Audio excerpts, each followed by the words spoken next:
kind of challenge do you expect from Argentina this weekend? A physical one. I think definitely they're going to come at us up front around the set piece and their ball carry. I think they defend very well, but definitely up front initially. What kind of change have you seen from them in the decade or so they've been in the Rugby Championship, that you've been sort of playing against them regularly? Yeah, I think when we used to think of them, it was only about set piece, but I think now that the way they carry the ball, that the speed of their ruck, and especially the way they defend a lot different to as we would, or the Wallabies or South Africa. So that poses a different challenge in itself. But I think and their skill sets come a long way. So I think they're a far better team than what we initially saw. Scott, do you take anything out of the tests last year in Christchurch and Hamilton into this one?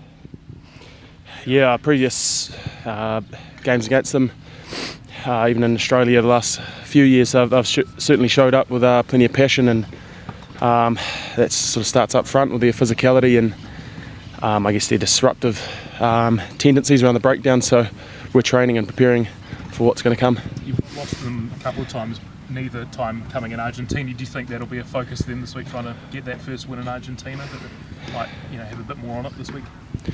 Yeah, for sure, especially here in Mendoza. We're anticipating a very tough test match, so we've got a good week of training and we're getting excited for it too.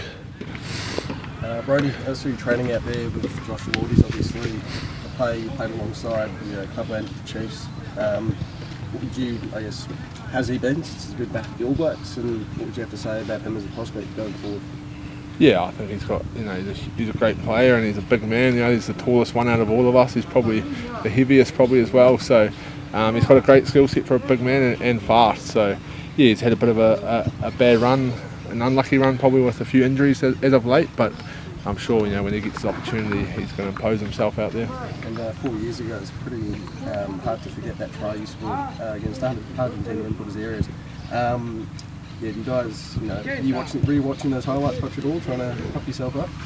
Nah, I saw the All Blacks tag me on Instagram, so I watched it once. Not gonna lie, but it's obviously that was 4 years ago, so it is great to be back here, and that was a long time ago now. So it's in the past, I suppose. But even in those 4 years, this Argentina team's come such a long way, and I guess they have such a long way to go as well. I guess in their development and growth, is that something that you guys are wary of as a team? Yeah, definitely. I think as we touched on before, they've grown across the park, skill set, physicality, the way they carry the ball, and their set piece is still a strong one. So it's full credit to the work that they've been putting in, and obviously it's starting to pay dividends. Scott, Pablo Matera, player you know pretty well. What are you expecting from him on Saturday? Yeah, expecting Pablo to play his game. Good ball carrier, tough defender. So not just him, their pack of. They've got some workers and some physical men up front, so we're anticipating a good challenge there.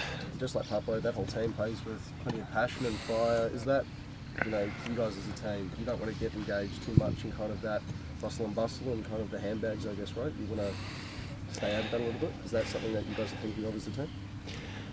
We have to front up there if they're going to bring it like that. So, we'll deal with that in our own way, whatever that might look like. But we're certainly aware of some consequences if they drag us into a bit of biff, if that's what they're after.